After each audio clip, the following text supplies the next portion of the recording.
Conversando com Deus, Livro 1, Capítulo 8. Continuação da narrativa. O autor.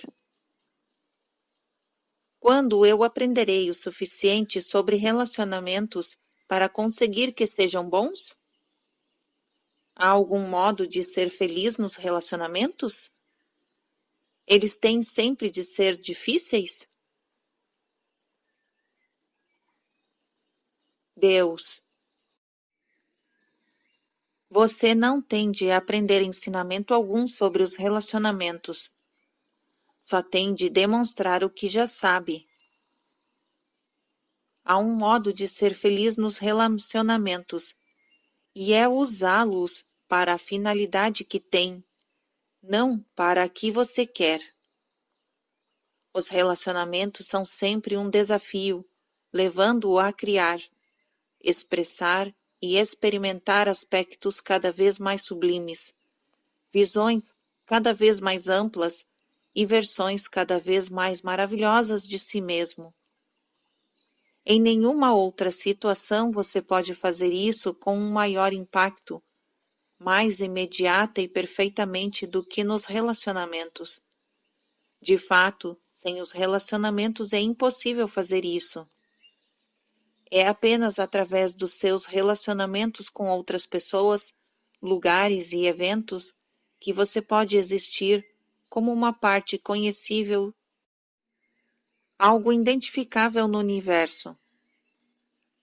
Lembre-se de que na ausência de tudo ou mais, você não é. É assim no mundo relativo, ao contrário de no mundo absoluto, onde eu resido.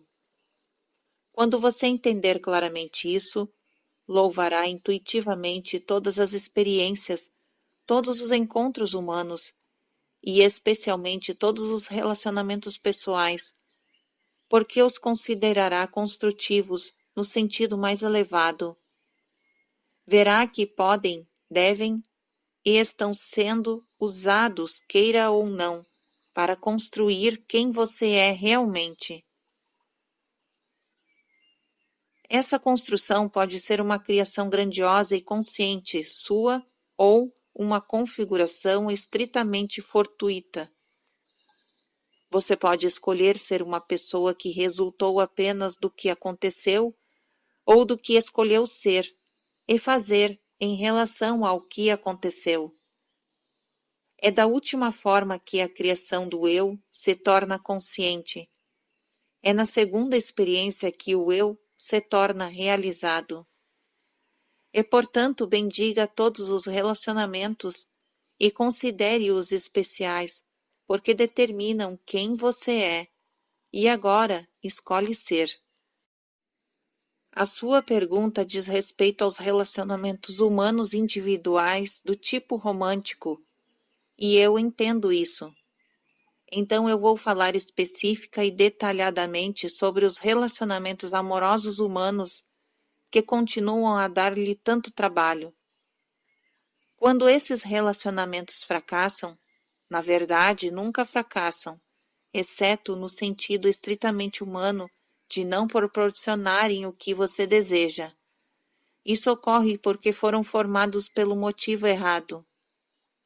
É claro que errado é um termo relativo, significando algo avaliado em relação ao que é certo.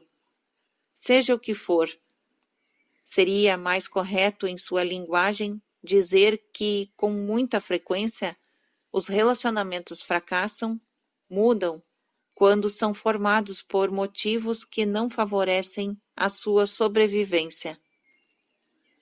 A maioria das pessoas forma relacionamentos de olho no que pode tirar deles, em vez de no que pode colocar neles. O objeto de um relacionamento é decidir que parte de si mesmo você gostaria de revelar. Não que parte da outra pessoa pode possuir e dominar. Só pode haver um objeto para os relacionamentos e para toda a vida. Ser e decidir quem você realmente é. É muito romântico dizer que você não era nada até que aquela pessoa especial aparecer, mas isso não é verdade. O pior é que coloca essa pessoa sob uma terrível pressão para ser todos os tipos de coisas que não é. Sem querer desapontá-lo, ela tenta ser o que não é até não poder mais. Então, deixa de corresponder à imagem que você tem dela. Não pode mais representar os papéis que lhe foram atribuídos. Surge o ressentimento e a seguir vem a raiva. Finalmente, para salvar a si mesma e o relacionamento, essa pessoa especial começa a tentar reaver o seu verdadeiro eu, agindo mais de acordo com quem realmente é. Nesse momento você diz que ela mudou. É romântico afirmar que agora que essa pessoa especial entrou em sua vida, você se sente completo. Contudo, o objetivo do relacionamento não é ter alguém que possa completá-lo, mas ter alguém com quem você possa partilhar a sua integralidade. Esse é o paradoxo de todos os relacionamentos humanos.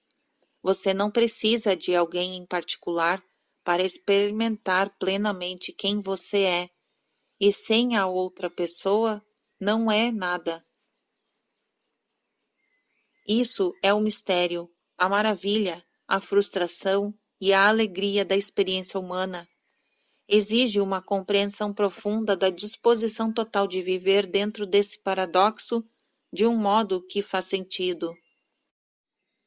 Eu observo que muito poucas pessoas fazem isso. A maioria de vocês forma seus relacionamentos adultos cheios de energia sexual, de coração aberto e uma alma alegre, senão ansiosa. Entre os 40 e os 60 anos, e para a maioria é mais cedo do que tarde, vocês desistem de seu maior sonho, perdem a sua maior esperança e passam a ter a sua pior expectativa ou a não esperar coisa alguma. O problema é simples e ainda assim muito mal compreendido. Seu maior sonho, sua ideia mais nobre e sua maior esperança tiveram mais a ver com a pessoa amada do que com o seu amado eu. O teste dos relacionamentos teve a ver com o quanto a outra pessoa vivia bem de acordo com as suas ideias e o quanto você vivia bem de acordo com as ideias dela. Mas o único teste verdadeiro tem a ver com o quanto você vive bem de acordo com as suas ideias. Os relacionamentos são sagrados porque fornecem a maior oportunidade da vida, de fato, a única, de criar e produzir a experiência de sua conceitualização mais elevada do eu. Os relacionamentos fracassam quando você os vê como a maior oportunidade da vida de criar e produzir a experiência de sua conceitualização mais elevada da outra pessoa. Deixe cada pessoa no relacionamento se preocupar com o seu eu, com o que está sendo, fazendo, tendo, desejando, pedindo, dando, procurando, criando e experimentando. E todos os relacionamentos servirão muito bem ao seu objetivo e aos seus participantes. Deixe cada pessoa no relacionamento se preocupar não com a outra, mas apenas consigo mesma. Esse parece ser um ensinamento estranho, porque foi-lhe dito que na forma mais sublime de relacionamento, uma pessoa se preocupa apenas com a outra. Mas eu lhe digo que seu enfoque na outra pessoa, sua obsessão por ela, é o que faz o relacionamento fracassar. O que a outra pessoa está sendo? O que está fazendo? O que está tendo? O que está dizendo? Querendo? Exigindo? O que está pensando? Esperando? Planejando? O mestre compreende que não importa o que a outra pessoa está sendo, fazendo, tendo, dizendo, querendo, exigindo, pensando, esperando e planejando. Só importa o que você está sendo em relação a isso. A pessoa mais amorosa é aquela que é egocêntrica. O autor. Esse é um ensinamento radical. Deus. Não se você o observar cuidadosamente. Se você não puder amar a si mesmo, não poderá amar alguém. Muitas pessoas cometem o erro de tentar amar a si mesmas através do amor por alguém. É claro que elas não percebem que estão fazendo isso. Esse não é um esforço consciente. É o que acontece na mente, nos recônditos da mente, no que você chama de subconsciente. Elas pensam: se eu puder apenas amar outras pessoas, elas me amarão. Então serei digno do amor e poderei amar a mim mesmo. Ocorre o oposto com muitas pessoas que se odeiam porque acham que ninguém as ama. Isto é uma doença. É quando as pessoas estão realmente doentes de amor, porque a verdade é que elas de fato são amadas. Mas isso não importa. Não importa quantos digam que as amam, isso não basta. Em primeiro lugar, elas não acreditam em você. Acham que está tentando manipulá-las com algum objetivo. Como você poderia amá-las pelo que realmente são? Não, algo deve estar errado. Você deve estar querendo alguma coisa. O que quer? Elas tentam descobrir como alguém poderia de fato amá-las. Então, não acreditam em você e tentam fazê-lo provar o seu amor. Você tem de provar que as ama. Como prova de que as ama, elas podem pedir-lhe para começar a mudar o seu comportamento. Em segundo, se elas finalmente chegarem a um ponto em que conseguem acreditar que você as ama, começarão imediatamente a se perguntar por quanto tempo poderão conservar o seu amor. Então, para conservá-lo, começam a mudar o seu comportamento. Por isso, duas pessoas literalmente se perdem em um relacionamento. Elas o formam esperando se encontrar e, em vez disso, se perdem. Essa perda do eu em um relacionamento é a principal causa da amargura em uniões desse tipo. Duas pessoas se unem em uma parceria esperando que o todo seja mais do que a soma das partes, apenas para descobrir que é menos. Elas se sentem menos do que quando eram solteiras, menos capazes, menos excitantes, menos atraentes, menos alegres e menos satisfeitas. Isso é porque elas são menos. Deixaram de ser quase tudo o que são para estar e permanecer no relacionamento. O objetivo dos relacionamentos nunca foi esse. Contudo, é assim que eles são experimentados por mais pessoas do que você poderia imaginar. O autor. Mas por quê? Por quê? Deus. Porque as pessoas se esqueceram do objetivo dos relacionamentos, se é que algum dia souberam qual era. Quando uma pessoa deixa de ver a outra como uma alma sagrada em uma jornada sagrada, não pode ver o objetivo, o motivo por trás de todos os relacionamentos. A alma foi para o corpo e este ganhou vida, com o objetivo de evolução. Você está evoluindo, tornando-se alguma coisa, e está usando o seu relacionamento com tudo para decidir o que está se tornando. Foi para realizar esse trabalho que você veio ao mundo. Esta é a alegria de criar e conhecer o eu, tornar-se consciente o que deseja ser. É o que significa ter consciência de si mesmo. Você levou o seu eu para o mundo relativo a fim de ter os meios para experimentar quem realmente é, quem você é e quem você se torna em relação a todo o restante do mundo.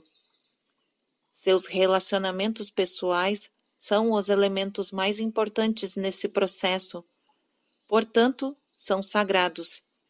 Não têm praticamente nada a ver com as outras pessoas, porém, como envolvem terceiros, eles têm tudo a ver com elas.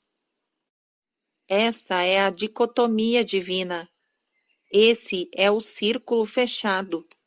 Portanto, não é um ensinamento tão radical dizer: benditos sejam os egocêntricos, porque eles conhecerão a Deus.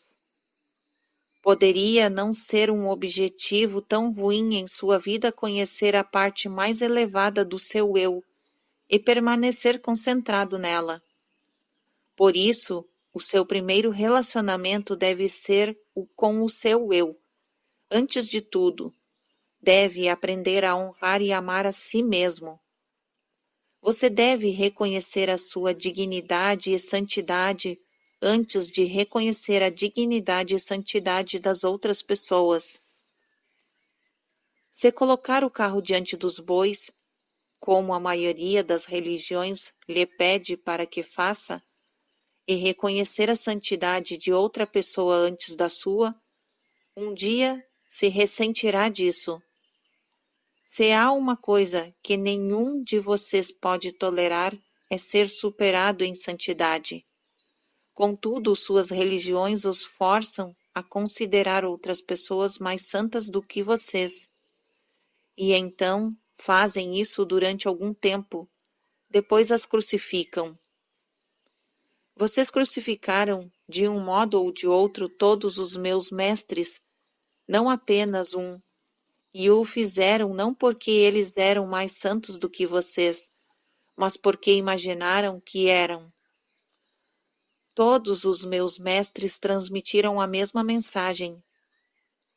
Não, eu não sou mais santo do que vocês, mas vocês são tão santos quanto eu.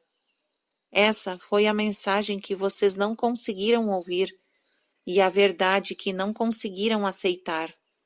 E é por isso que nunca conseguem amar verdadeiramente e puramente uns aos outros. Nunca amarão verdadeiramente e puramente a si mesmos. E então eu lhe digo isto: centre-se agora e sempre em seu eu. Veja o que está sendo, fazendo e tendo em todos os momentos, não os que está acontecendo com as outras pessoas. Não é na ação das outras pessoas, mas em sua reação que você encontrará a sua salvação. O autor. Eu sei, mas isso de algum modo nos deixa a impressão de que não deveríamos nos preocupar com o que as outras pessoas nos fazem nos relacionamentos. Elas podem ter qualquer atitude e desde que mantenhamos o nosso equilíbrio, nos centremos em nós mesmos e consideremos o que é importante, nada poderá nos afetar. Mas as outras pessoas realmente nos afetam. Às vezes, os seus atos realmente nos magoam. É quando surge a mágoa nos relacionamentos que eu não sei o que fazer. É muito fácil dizer: deixe isso para lá, faça o que este fato não signifique coisa alguma para você. Mas eu realmente fico magoado com as palavras e os atos das outras pessoas nos relacionamentos. Deus. Chegará o dia em que não ficará. Esse será o dia em que compreenderá e tornará real o verdadeiro significado dos relacionamentos, a verdadeira razão de sua existência. É porque você se esqueceu do que os relacionamentos significam e reagem assim. mas não faz mal. Isso é parte do processo de crescimento, da evolução. É o trabalho da alma que você é capaz de fazer em um relacionamento. Contudo, isso envolve uma profunda compreensão e uma grande lembrança. Até você se lembrar disso, e então lembre-se também de como usar o relacionamento como um meio de criação do eu. Deve trabalhar no nível em que se encontra, o nível da compreensão, boa vontade e lembrança. E, portanto, a iniciativa que você pode ter quando reage com sofrimento e magia ao que a outra pessoa está sendo, dizendo ou fazendo. A primeira é admitir honestamente para si mesmo e para ela como está se sentindo. Muitos de vocês têm medo de dizer isso porque acham que os fará parecer ruins. Em algum lugar em seu íntimo, você percebe que provavelmente é ridículo sentir-se assim. Provavelmente é uma fraqueza sua. Você está acima destas coisas, mas não pode evitar, ainda que se sente assim.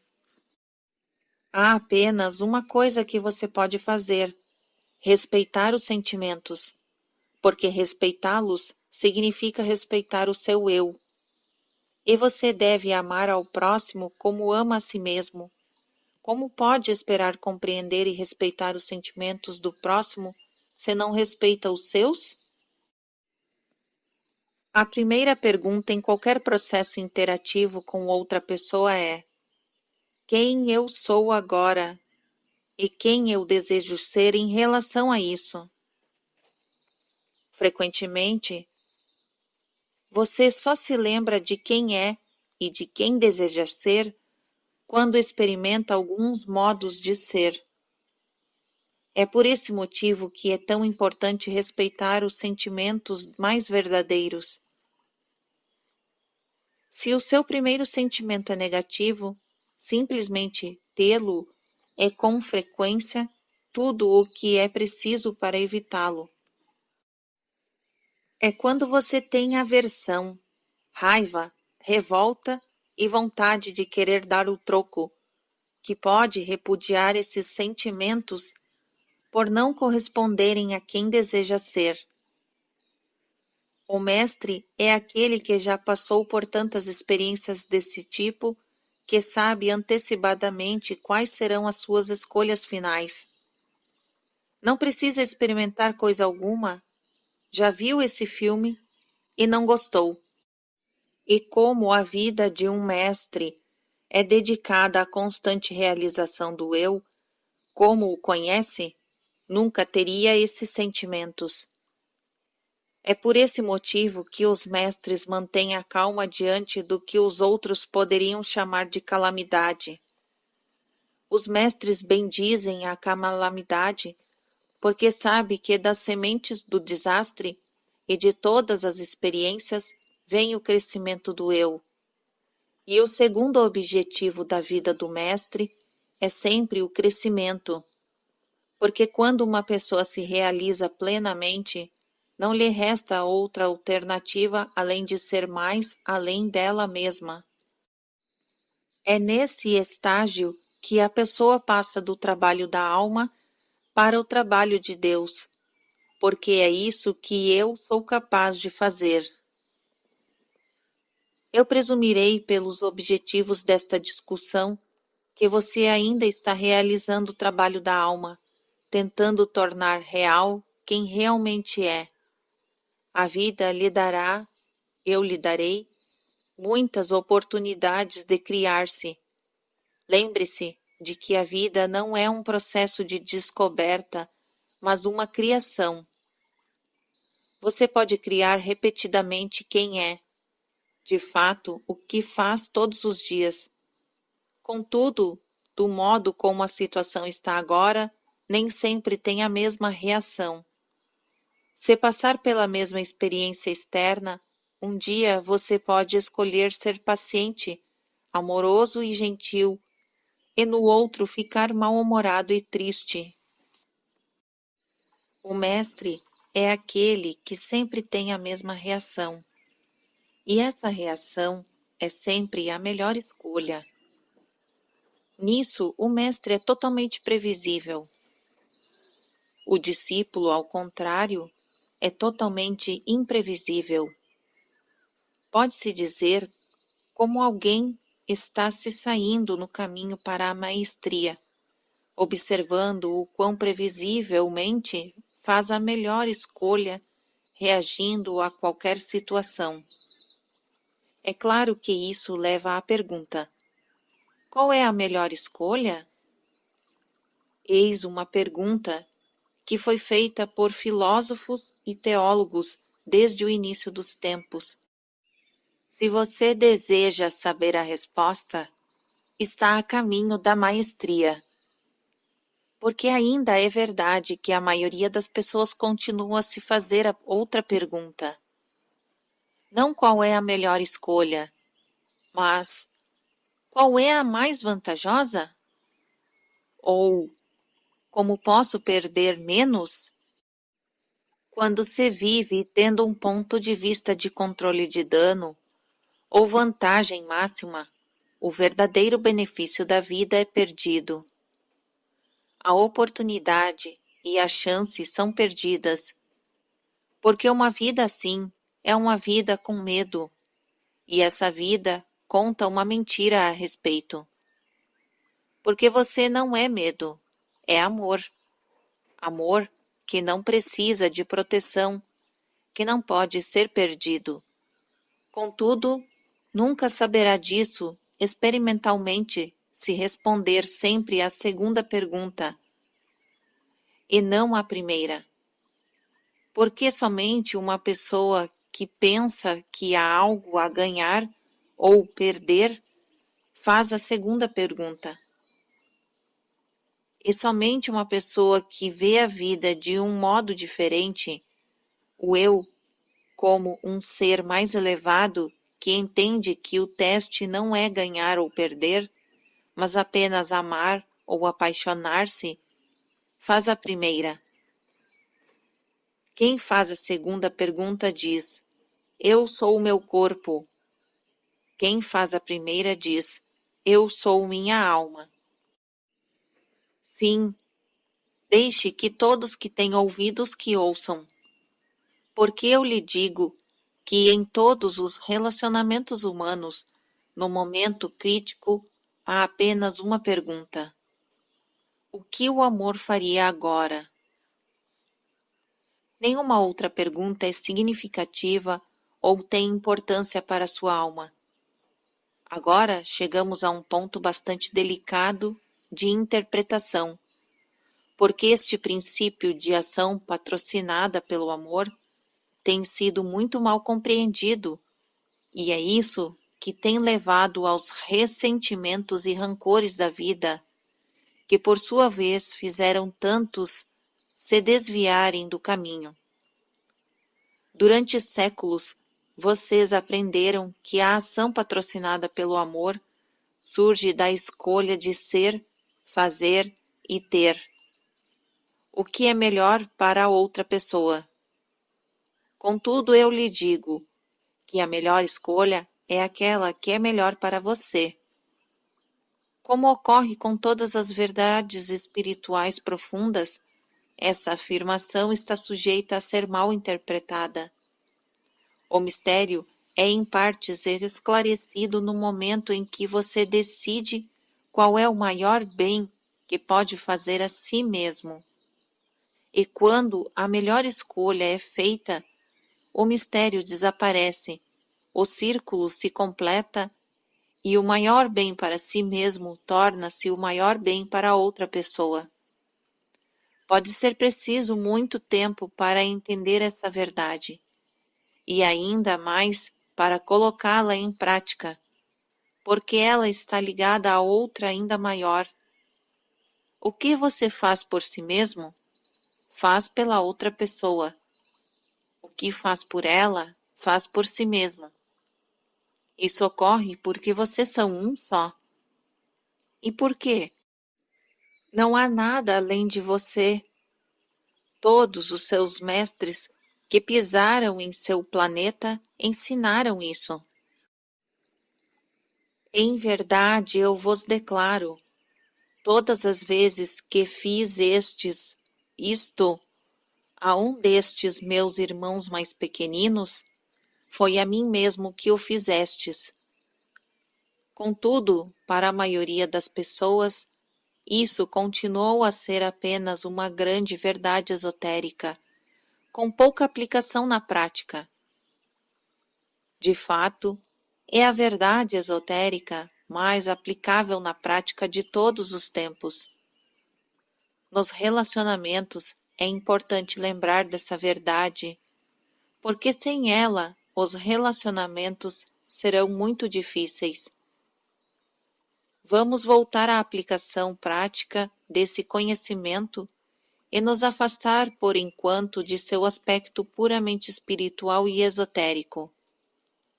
Então, frequentemente, de acordo com as antigas interpretações, as pessoas bem-intencionadas, muitas das quais bastante religiosas, fizeram o que pensaram que seria melhor para as outras pessoas em seus relacionamentos.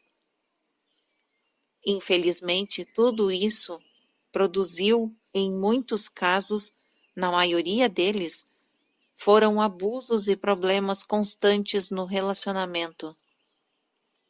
Em uma última análise, a pessoa que tenta fazer o que é certo para a outra, estar pronta para perdoar, mostrar compaixão e deixar sempre para trás certos problemas e comportamentos passados, torna-se rancorosa e desconfiada até mesmo de Deus. Como um Deus justo exige esse sofrimento, essa tristeza e esses sacrifícios intermináveis, mesmo em nome do amor? A resposta é: Deus não faz isso. Ele só pede que você inclua a si mesmo entre aqueles que ama. Deus vai mais longe. Sugere, recomenda que se coloque em primeiro lugar. Eu o recomendo, sabendo muito bem que alguns de vocês considerarão isso uma blasfêmia e, portanto, dirão não à minha palavra. E que outros farão o que seria ainda pior. Aceitarão isso como a minha palavra e a interpretarão errado ou distorcerão para servir aos seus propósitos ou próprios objetivos para justificar atos terríveis. Eu lhe digo que colocar-se em primeiro lugar no sentido mais elevado nunca leva a um ato terrível. Portanto, se você se viu praticando um ato terrível como um resultado de ter feito o que era melhor para si próprio, a confusão não foi causada por ter se colocado em primeiro lugar, mas por ter compreendido mal o que era melhor para você. É claro que determinar o que é melhor para você também exigirá que você determine o que está tentando fazer. Esse é um passo importante que muitas pessoas ignoram. O que pretende fazer? Qual é o seu objetivo na vida? Sem respostas para essas perguntas, a questão do que é melhor em uma determinada circunstância continuará a ser um mistério. Como uma questão prática, deixando novamente de lado o aspecto esotérico, se pensar no que é melhor para você nas situações em que está sofrendo abusos, no mínimo, o que fará é pôr fim ao abuso. E isso será bom para você e para aquele que comete os abusos, porque até mesmo quem abusa é prejudicado quando lhe é permitido continuar a abusar de você. Isso não é bom para o abusador, mas sim prejudicial, porque se ele achar que o seu abuso é aceitável, o que terá aprendido? Mas se ele ver que o seu abuso não será mais aceito, o que lhe terá sido permitido descobrir? Por isso, tratar as outras pessoas com amor não significa necessariamente deixá-las fazer o que querem. Os pais aprendem isso desde cedo com seus filhos. Os adultos não aprendem tão rápido com os outros adultos, como tampouco o aprendem as nações com outras nações. Contudo, os déspotas não devem fazer o que bem entendem. É preciso pôr fim ao seu despotismo. O amor pelo eu e pelo déspota exige isso. Essa é a resposta para a sua pergunta. Se o amor é tudo o que existe, como o homem pode justificar a guerra? Às vezes, o homem tem de ir para a guerra para fazer a afirmação mais solene de quem realmente é um homem que detesta a guerra. Há ocasiões em que você pode ter de renunciar quem é para ser quem é. Há mestres que ensinaram: você só pode ter tudo quando deseja renunciar a tudo. Portanto, para ter a si mesmo como um homem de paz, você deve ter de renunciar às ideias de si mesmo como um homem que nunca vai à guerra. A história tem exigido dos homens esse tipo de decisão. O mesmo é verdadeiro na maioria dos relacionamentos pessoais. A vida pode exigir mais de uma vez que você prove quem é, demonstrando um aspecto de quem não é. Não é muito difícil entender isso se você já viveu o bastante. Embora para os jovens idealistas possa parecer a maior das contradições. Em uma retrospecção mais madura, parece uma dicotomia divina. Nos relacionamentos, isso não significa que se você está sendo magoado, tem de dar o troco. O mesmo pode ser dito nos relacionamentos entre nações.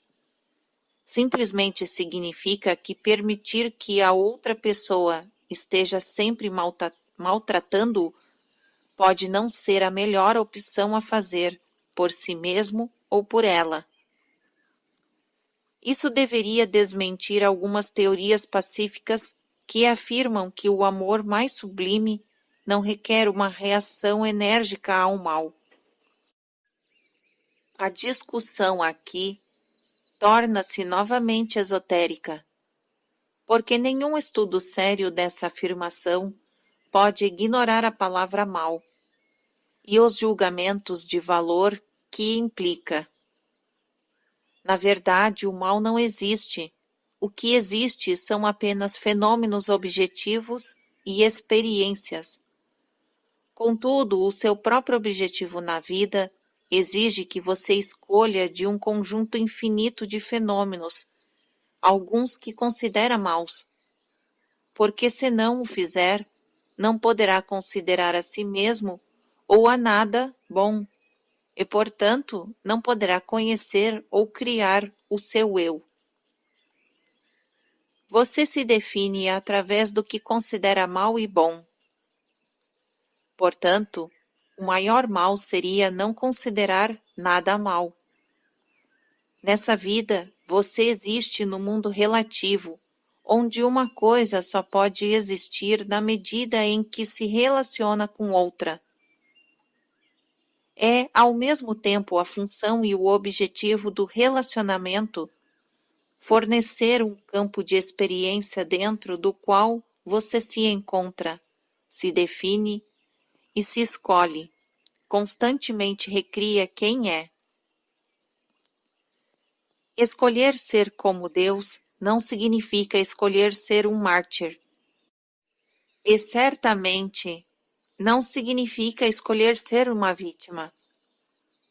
Em seu caminho para a maestria, quando todas as possibilidades de ofensas danos e perdas são eliminadas, seria bom reconhecer as ofensas, danos e perdas como parte de sua experiência e decidir quem você é em relação a tudo isso.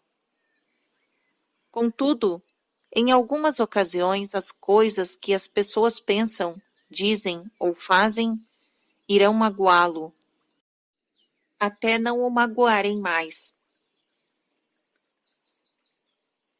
O que o levará mais rapidamente de um ponto ao outro é a total sinceridade, o desejo de reconhecer e afirmar exatamente como se sente em relação a algo. Diga a sua verdade, gentil, mas totalmente. Viva-a gentil, mas totalmente. Mude a sua verdade de maneira fácil e rápida quando a sua experiência lhe proporcionar uma nova lucidez. Ninguém, em seu juízo perfeito, muito menos Deus, lhe diria quando você está magoado em um relacionamento. Deixe isso para lá. Faça com que não tenha significado algum para você. Se está magoado, é muito tarde para fazer com que não signifique coisa alguma. Sua tarefa agora é decidir o que realmente significa e demonstrá-lo, porque fazendo isso, você escolhe e se torna quem tenta ser. O autor. Então, o ser humano não tem de ser a esposa sofredora, o marido desprezado ou vítima de seus relacionamentos para torná-los sagrados ou agradar a Deus. Deus. Céus? É claro que não.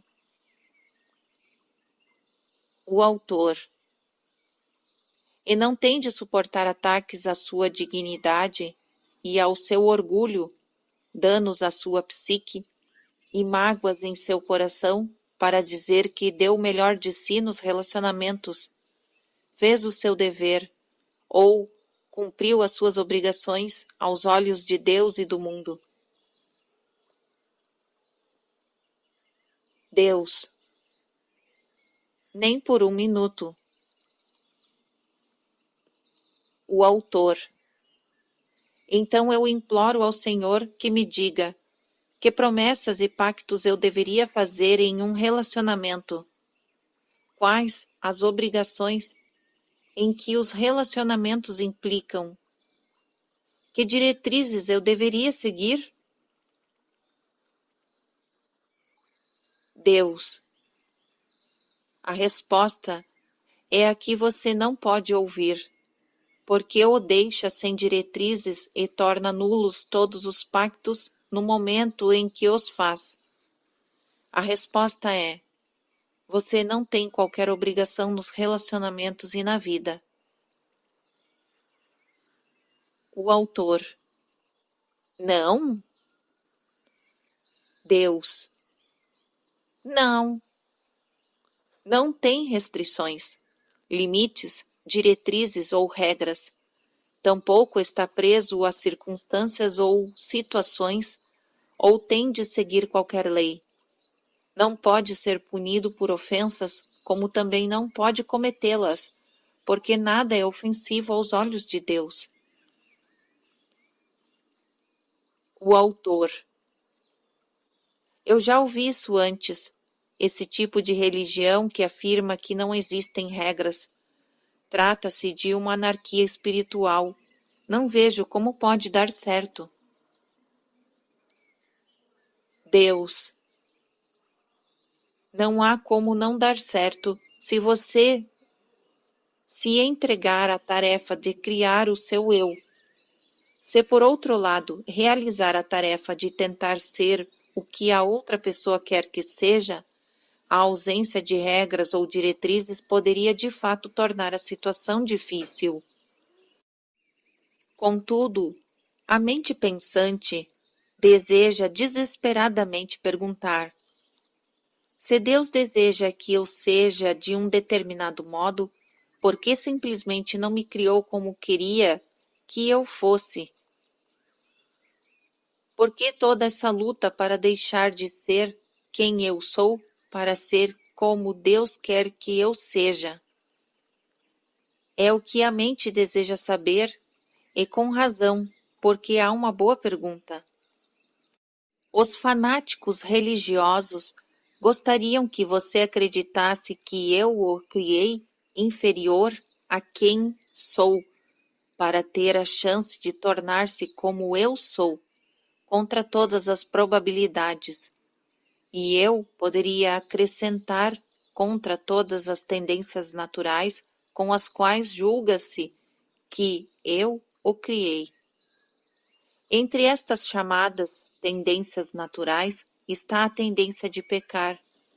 Foi-lhe ensinado que nasceu e morrerá com pecado, que pecar é a sua natureza. Uma de suas religiões até mesmo lhe ensina que você não pode fazer nada em relação a isso. Suas próprias ações são irrelevantes e sem sentido. É ignorância achar que através de uma ação sua pode ir para o céu. Há apenas um modo de ir para o céu: salvar-se pela graça concedida por seu Deus através da aceitação de seu Filho como mensageiro. Só então você será salvo. Até lá, nada que faça, nem a vida que leva, suas escolhas ou o que realiza por sua própria vontade em um esforço para melhorar ou mostrar o seu valor, tem qualquer efeito ou influência.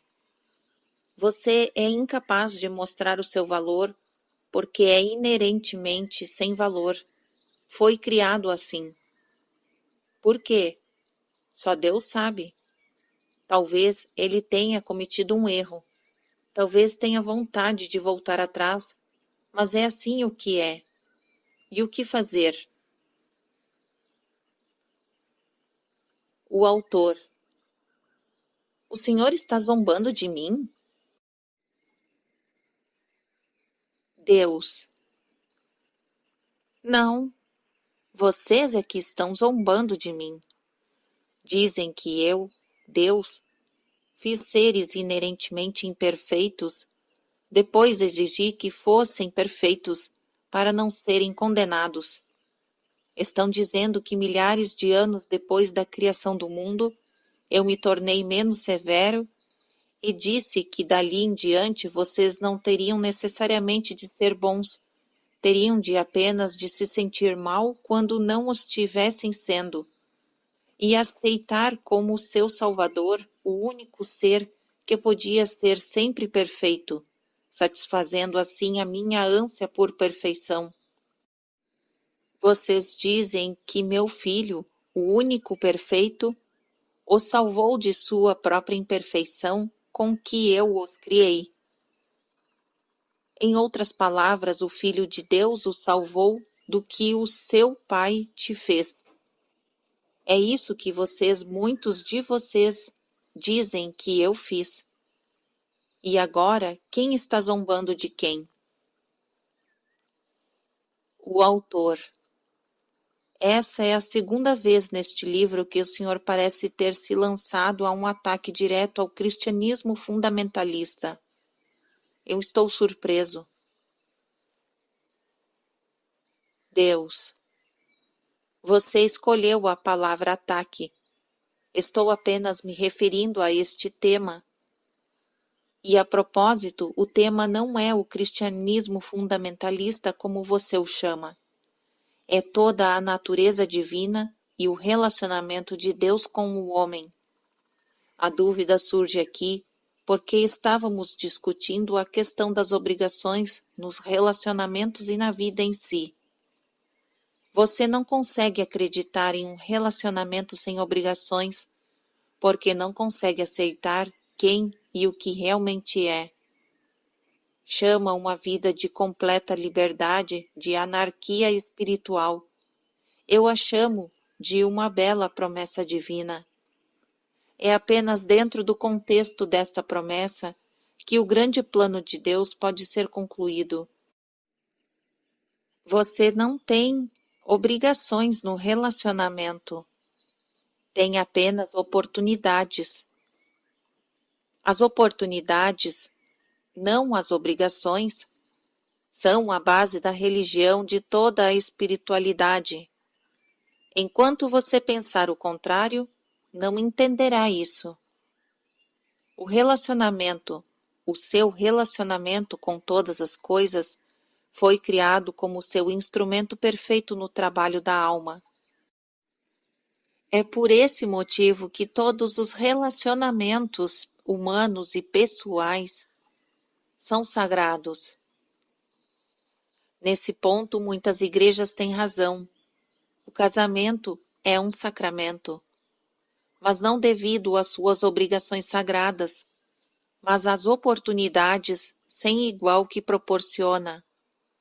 Nunca faça algo em um relacionamento porque acha que é a sua obrigação.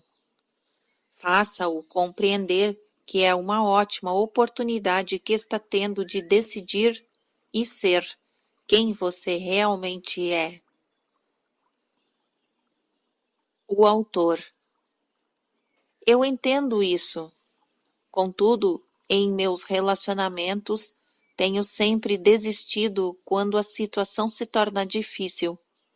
O resultado é que tive vários deles, embora pensasse, quando era garoto, que teria apenas um. Não pareço saber o que é manter um relacionamento. O Senhor acha que algum dia aprenderei? O que tenho de fazer para aprender? Deus. Você faz parecer que manter um relacionamento significa que foi bem-sucedido. Não confunda longevidade com um trabalho bem feito. Lembre-se de que o seu trabalho no planeta não é verificar quanto tempo pode permanecer em um relacionamento, mas decidir e experimentar quem realmente é. Isso não é uma defesa dos relacionamentos de curta duração, e tampouco há uma exigência de que os relacionamentos sejam de longa duração. Embora não haja essa exigência, os de longa duração realmente proporcionam ótimas oportunidades de crescimento mútuo, de expressão e satisfação mútuas, o que é gratificante. O autor. Eu sei. Quero dizer, sempre suspeitei disso. Então, o que eu faço para que os meus relacionamentos sejam de longa duração? Deus. Em primeiro lugar, entre em um relacionamento pelos motivos certos. Estou usando a palavra certo aqui como um termo relativo.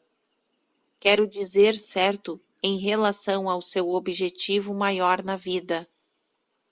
Como eu mencionei antes, a maioria das pessoas entra nos relacionamentos pelos motivos errados, para pôr fim à solidão, preencher um vazio, ser amadas ou ter alguém para amar, e estes são alguns dos melhores motivos. Outras o fazem para massagear o ego, acabar com a depressão, melhorar a vida sexual, recuperar-se de um relacionamento anterior ou, acredite ou não, para livrar-se do tédio. Nenhum desses motivos trará bons resultados, a menos que algo mude totalmente ao longo do caminho. O relacionamento também não dará certo. O autor. Eu não entrei em meus relacionamentos por nenhum desses motivos. Deus. Eu não afirmaria isso. Não creio que você saiba por que entrou em seus relacionamentos. Não creio que tenha pensado sobre este assunto dessa forma. Acho que você não entrou em seus relacionamentos com um propósito, mas porque apaixonou-se. O autor: é isso mesmo. Deus: e eu não creio que você tenha parado para pensar em por que apaixonou-se. Aqui estava reagindo. Que necessidades estavam sendo satisfeitas? Para a maioria das pessoas, o amor é uma reação a necessidades satisfeitas. Todos têm necessidades. Você precisa disto e a outra pessoa daquilo. Ambos veem um no outro uma chance de satisfazerem-se as suas necessidades. Por esse motivo, fazem um acordo tácito. Eu lhe darei o que tenho, se você me der o que tem. Isso é um negócio. Mas vocês não dizem, eu lhe pedirei muito. Dizem, eu o amo muito. E então começa o desapontamento. O autor: o Senhor já disse isso. Deus: sim, e você já fez isso, mais de uma vez. O autor: às vezes este livro parece estar caminhando em círculos, sempre se repetindo. Deus: como a vida. O autor: touché. Deus: o processo aqui é que você faz as perguntas e eu apenas as respondo. Quando faz a mesma pergunta de 3 modos diferentes, sou obrigado a continuar a respondê-la. O autor: talvez eu espere que o Senhor dê uma resposta diferente. Quando eu lhe pergunto sobre os relacionamentos, há muito romance envolvido. O que há de errado em apaixonar-se perdidamente sem ter de pensar sobre isso? Deus: nada. Apaixone-se assim por quantas pessoas quiser. Mas, se quiser formar com elas um relacionamento para a vida toda, pode querer acrescentar um pouco de reflexão. Por outro lado, se gostar de ter muitos relacionamentos, ou pior ainda, se permanecer em um deles porque acha que tem de fazê-lo e depois viver em mudo desespero, se gostar de repetir os padrões de seu passado, continue a fazer o que tem feito. O autor: está certo, eu entendi. Puxa vida, o Senhor é implacável, não é? Deus: esse é o problema com a verdade. É implacável. Não o deixa em paz. Fica cercando-o de todos os lados, mostrando-lhe o que realmente é. Isso pode ser perturbador. O autor: de fato, por esse motivo, eu quero descobrir os meios de ter um relacionamento de longo prazo, e o Senhor diz que entrar nos relacionamentos com um propósito é um deles.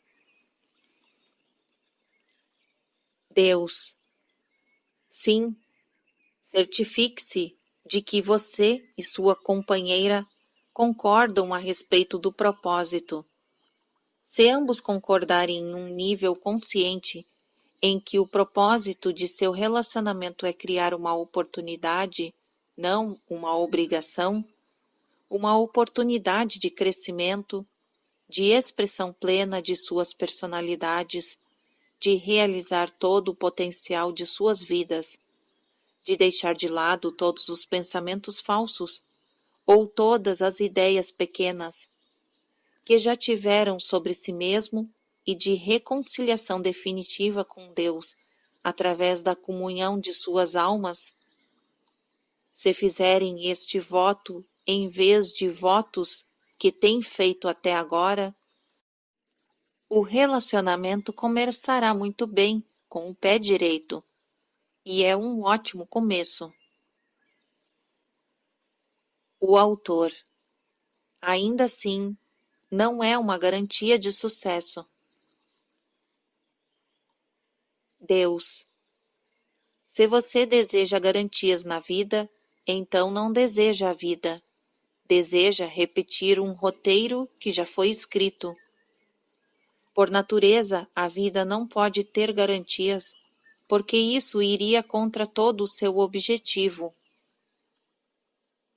O autor. Está certo, eu entendi. Agora, o meu relacionamento está nesse ótimo começo. Como faço para mantê-lo assim? Deus. Saiba e compreenda que haverá desafios e momentos difíceis. Não tente evitá-los. Aceite-os com gratidão. Considere os grandes dádivas de Deus, oportunidades gloriosas de realizar o seu propósito no relacionamento e na vida. Nessas ocasiões, tente não ver a sua parceira como um inimigo ou oponente. De fato, tente não ver ninguém ou nada como o inimigo ou até mesmo o problema. Aperfeiçoe a técnica de ver todos os problemas como oportunidades. Oportunidades de... O autor. Eu sei. Ser e decidir quem realmente é. Deus. É isso mesmo. Você está entendendo agora. O autor. Essa me parece ser uma vida muito sem graça. Deus. Então sua visão está muito limitada. Amplie os seus horizontes. Veja mais longe. Veja em você e em sua parceira mais do que pensa que há para ser visto. Você nunca prejudicará o seu relacionamento ou alguém vendo nas outras pessoas mais do que elas lhe mostram, porque há sempre mais, muito mais. É apenas o medo que as impedem de mostrar-lhe. Se as outras pessoas perceberem que você vê mais nelas, se sentirão seguras para mostrar-lhe o que obviamente já vê. O autor. As pessoas tendem a corresponder às suas expectativas. Deus. Algo assim. Eu não gosto da palavra expectativa aqui. As expectativas destroem os relacionamentos. Digamos que as pessoas tendem a ver em si mesmas o que nós vemos nelas. Quanto maior a nossa visão, maior o seu desejo de descobrir e revelar a parte de si mesmas que nós lhe mostramos. Não é assim que todos os relacionamentos verdadeiramente abençoados funcionam. Isso não é parte do processo de purificação pelo qual damos às pessoas permissão para livrar-se de todos os pensamentos falsos que já tiveram sobre si mesmas? Não é isso que estou fazendo aqui neste livro para você? O autor. Sim. Deus. E esse é o trabalho de Deus. O trabalho da alma é despertá-lo. O trabalho de Deus é despertar todas as outras pessoas. O autor. Nós fazemos isso vendo-as como quem são, lembrando-as de quem são. Deus. Isso pode ser feito de dois modos, lembrando-as de quem são, o que é muito difícil, porque elas não acreditarão em você. e de quem você é, o que é muito mais fácil, porque você não precisa da crença delas, apenas da sua. Demonstrá-lo constantemente, em última análise, lembrará as outras pessoas de quem são, porque elas se verão em você. Muitos mestres foram enviados à Terra para demonstrar a verdade eterna. Outros, como João Batista, foram enviados como mensageiros, dizendo a verdade com veemência e falando sobre Deus com inequívoca clareza. Esses mensageiros especiais foram dotados de extraordinários insights e do poder muito especial de ver e aceitar a verdade eterna, além da capacidade de comunicar conceitos complexos de modos que podem ser e serão compreendidos pelas massas. Você é um desses mensageiros. O autor. Eu? Deus. Sim, acredita em mim? O autor. Isso é algo muito difícil de aceitar. Quero dizer, todos nós queremos ser especiais. Deus. Todos vocês são especiais. O autor. E o ego entra aí, pelo menos no meu caso, e tenta fazer com que, de algum modo, nos sintamos escolhidos para uma importante missão. Eu tenho de lutar contra o meu ego o tempo todo para purificar repetidamente todos os meus pensamentos, todas as palavras e todos os atos, para deixar o enaltecimento pessoal fora disso. Então é muito difícil ouvir que o Senhor está dizendo, porque tenho consciência de que massageia o meu ego, e passei a minha vida toda lutando contra o meu ego. Deus. Sei que sim, e às vezes sem muito sucesso. O autor. Detesto ter de concordar. Deus. Contudo, trata-se de Deus. Você sempre deixou o ego de lado. Muitas noites implorou a mim por lucidez e insights, não para valorizar-se ou ser respeitado, mas por uma ânsia pura e simples de saber. O autor. Sim. Deus. E você me prometeu repetidamente que, se viesse a saber, passaria o restante de sua vida, todos os momentos em que estivesse desperto, partilhando a verdade eterna com o próximo.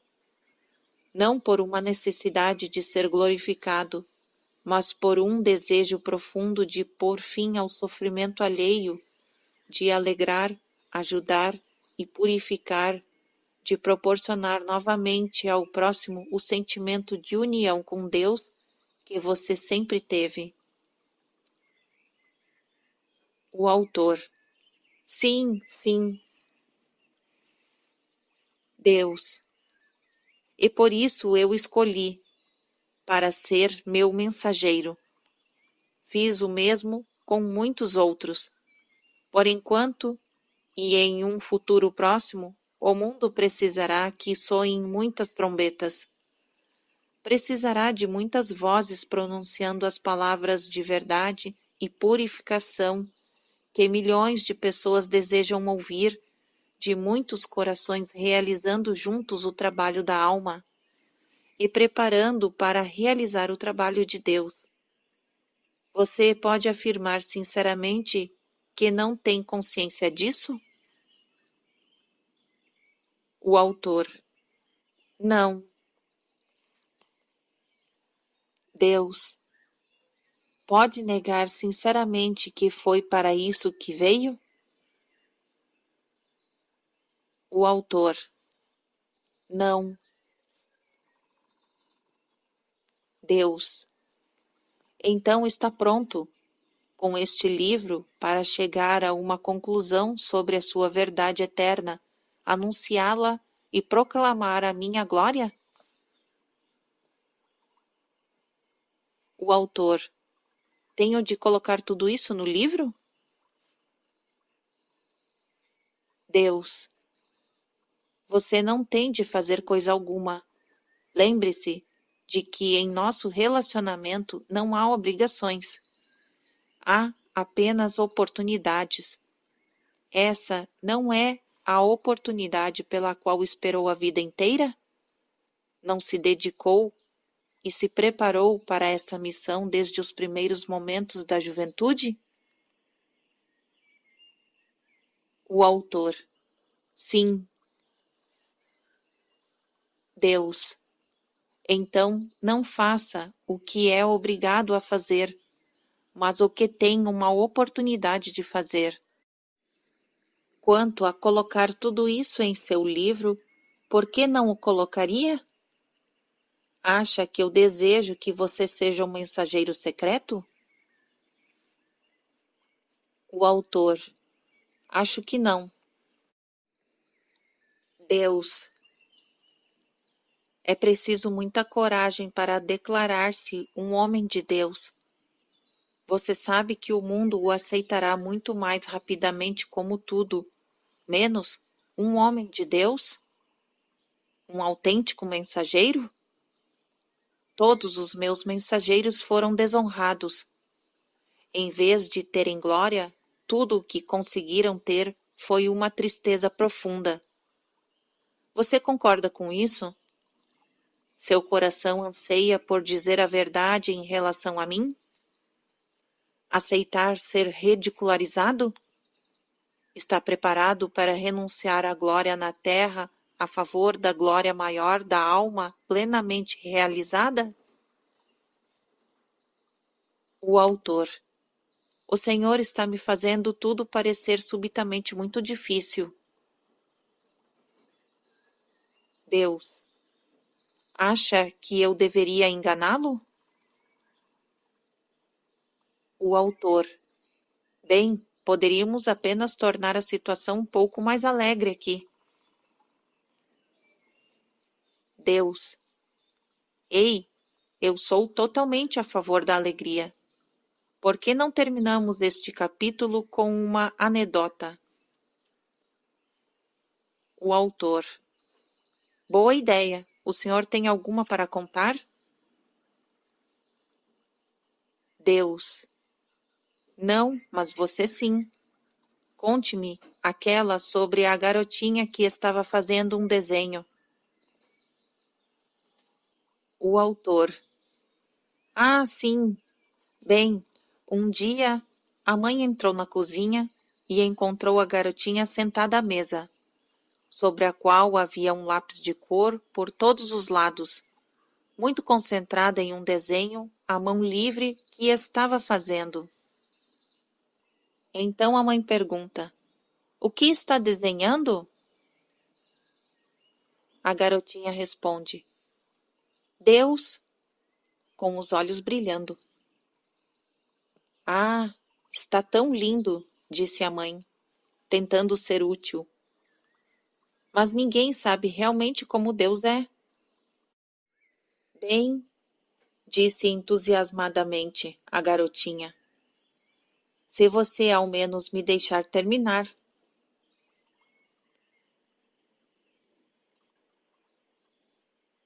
Deus: essa é uma bela anedota. Você sabe o que é mais belo? A garotinha nunca duvidou que sabia exatamente como me desenhar. O autor: sim. Deus: agora eu vou lhe contar outra, e com isso terminamos este capítulo. O autor: está bem. Deus: certa vez existiu um homem que subitamente se viu passando várias horas por semana escrevendo um livro. Todos os dias ele corria para o bloco e a caneta, às vezes no meio da noite, para registrar cada nova inspiração. Finalmente alguém lhe perguntou o que estava fazendo. Ah, respondeu ele, estou colocando no papel uma longa conversa que estou tendo com Deus. Isso é ótimo, disse o amigo, mas ninguém sabe realmente o que Deus diria. Bem, disse o homem sorrindo, se você ao menos me deixar terminar.